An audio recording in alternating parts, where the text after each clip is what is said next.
premier membre des affaires maritimes, premier agent des affaires maritimes, le ministère de la mer, à faire la route du Rhum quand même. Il a fallu que j'arrive. Voilà.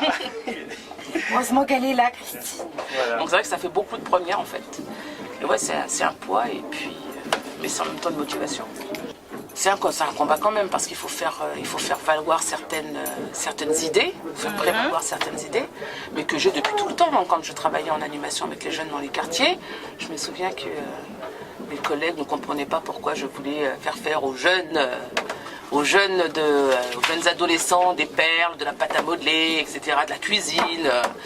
Et que je leur expliquais que c'était bien joli, la femme, c'était la couture, la cuisine à la maison. Et puis dès qu'il s'agissait de passer derrière les fourneaux dans un restaurant et de devenir chef cuisinier, ben là c'était les hommes. Quand il fallait devenir grand couturier, là c'était encore les hommes. Et les femmes faisaient les petites mains. Donc non, quand on aime quelque chose, quand on a du talent pour quelque chose, qu'on soit un homme ou une femme, on doit pouvoir avoir sa place. Coco Chanel a dû se battre pour faire sa place dans le milieu de la parfumerie, dans le milieu de la couture, d'autres dans le milieu de la restauration, c'est pas normal. C'est vrai que quand on parle du combat des femmes, on parle du MLF, etc. Mais je suis pas extrémiste. Moi je pense qu'il faut jamais être extrémiste. Et il faut toujours équilibrer. Et ce qu'on vit nous en tant que femmes, il y a des hommes qui le vivent aussi quelquefois et on n'en parle pas. On a du mal à en parler. Donc j'y pense aussi. Messieurs, rassurez-vous, je pense aussi à vous.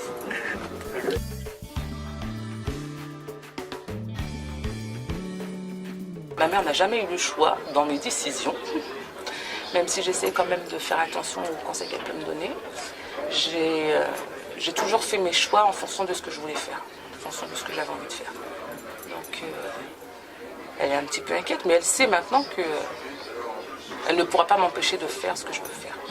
Donc elle essaye quelquefois de me raisonner un petit peu, de me freiner un petit peu, ou de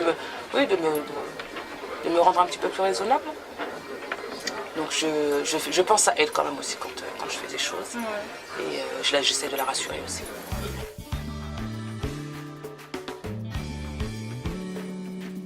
Je fais attention à chaque fois que je me fais arroser et que je reviens me sécher. Je nettoie le visage, j'enlève le sel sur le visage parce que ça brûle très très vite. Je rince les yeux aussi parce que les yeux avec le vent et le sel en prennent un coup. Donc je fais attention à bien rincer. Et puis dès qu'arrive le soleil, c'est vrai que les petits moments de détente, les petits moments où on ne barre plus, où on se repose un petit peu, on prend la passe à épiler, un petit peu de crème sur les jambes, on met les jambes à l'air, on se prépare, parce que c'est aussi ça, quoi. Ça fait partie des petits moments pour soi, enfin pour moi, c'est comme ça que je le conçois. Ça fait partie des petits moments qui permettent de se faire plaisir et puis de garder le moral aussi, et de rythmer les journées.